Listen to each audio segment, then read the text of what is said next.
तुझ्या फुलांची बरसात तुझ्या गळ्यात सूर आणि नजरेत डोळा आणि गाण्यात तुमची अशी की पुढे जे बेबंद होऊन पाहावे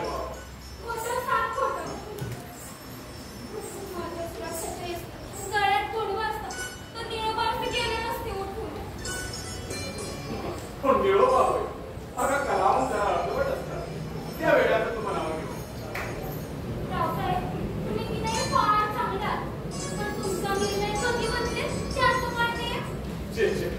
शक्य नाही तू काय कवत ये दंड ब्रह्मा जमीन मारा वाटल्यास हा वाडा घे आम्ही तुझ्या नावावर करून देतो मग तर चालत हस पाहू हस ना या वाड्याची मालकी म्हणून ही गंगा कलावंती नसली तरी तिची चिंता कलेशी आहे दुसऱ्यांच्या आयुष्याचा विस्फोट करण्यासाठी नाही झाली नाही मी असं कधी करणार नाही गंगा गंगा चुकलो चांगला अंजन करतोस तू आमच्या आम्ही आभारी आहोत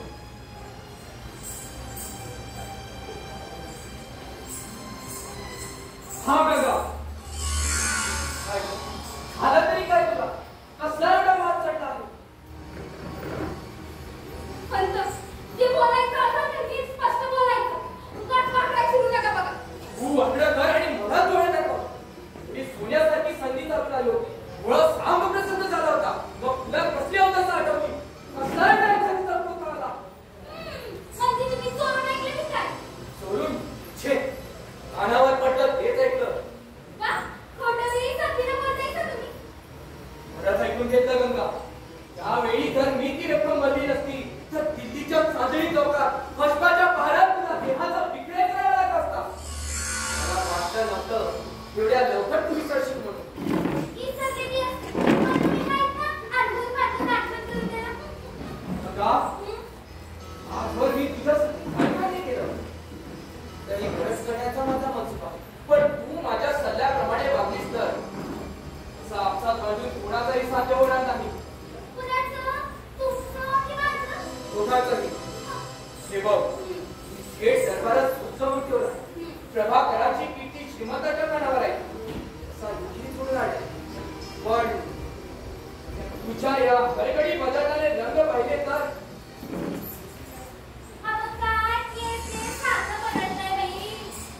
एकदा का तुझ्या लक्षात आलं एकदा का तुमचा पण पेशव्यासमोर घालता की दरबारातील आमंत्रण नक्कीपणे समजा गंगा एक लक्षात ठेव गालावरचे गुलाब टवटवीत आहे डोळ्यात मादकता आहे अंगात दारुण पुसत आहे पण यवनाचा बहार ओसरला की गळ्यातील गोडवा कमी येणार नाही सध्या तरी एवढंच पण तुझा इथलं बसतान टळमळ होऊ देऊ नकोस असली संधी पुन्हा पुन्हा येत नाही आता नको मी फिरून येईन त्याची भेट घ्यायला येतो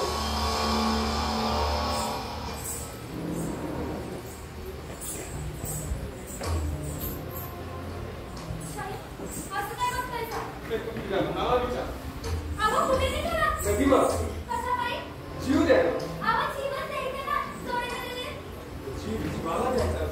जीव खेळायला पूर तुला की भोंगळ्यांना आमंत्रण द्यावं लागत नाही रंगलेल्या गावाचे बुके घरात शाही काय बी बोलायचं नाही पुराव्याशिवाय एक बी सबूत मान्य करणार नाही गंगा डोळ्यांनी बघितलेला प्रश्न या नाही मान्य करणार पुरावा द्या तेव्हा मान्य करेल तुमचं चुकलं असेल पण गंगा मी तुला एक आवर्जून सांगतो की मी तुझ्यावर या निष्कर्ष प्रेम केलं त्या प्रेमाची सवलत घेऊन मी तुला विचारतो की तू माझ्याबरोबर येणार की अशीच की गंगा कीर्तीचं बंधन फुकट सहन करा जबरदस्ती तर नाही बरीच कमेंट झाली पण लक्षात ठेव मी तुझ्यात फणास शिकला आहे की पोट जाण्यासारखं नाही उलट माझ्या गवळीचा तुझ्या माझ्या गावडीचा तुझ्या फणावर अलौकिक मिळून दिला जर या शाहिराच्या काव्यात शक्तीने जादू असेल तर एक ना एक तुला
यापूर्वी तुमच्या दादाकडून बरेचसे आमंत्रण आले होते, पण तरीही जाण्यास तुला काय नव्हतं.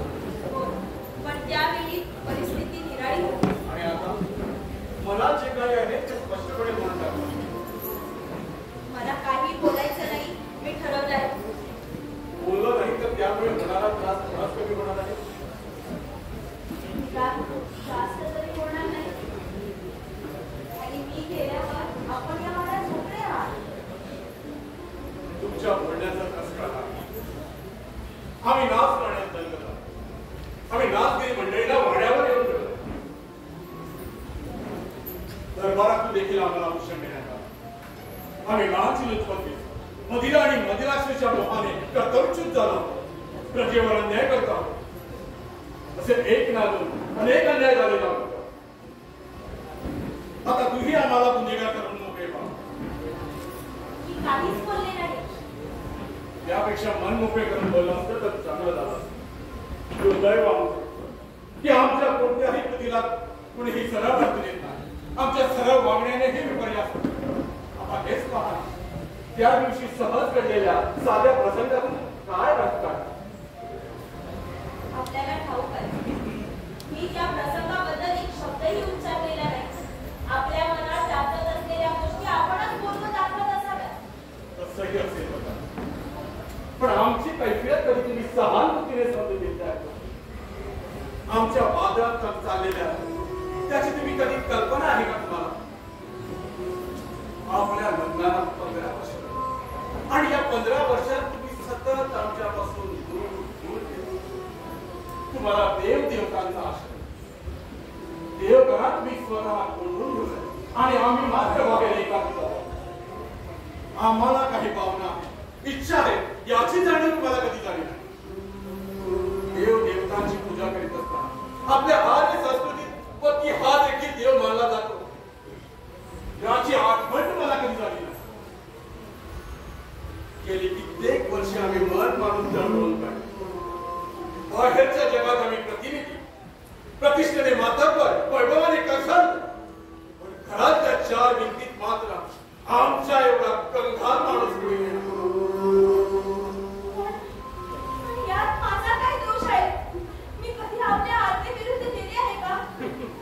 हीच तर आमची व्यथा. प्रेम कधी मागून मिळत नाही याची जाणीव आहे आम्हाला. या एकाएकी जीवनात आमच्या आशा ती करपून गेल्या. त्यावर अमृत वर्षाव करायला, त्या फुलवायला पुढेही नाही करा.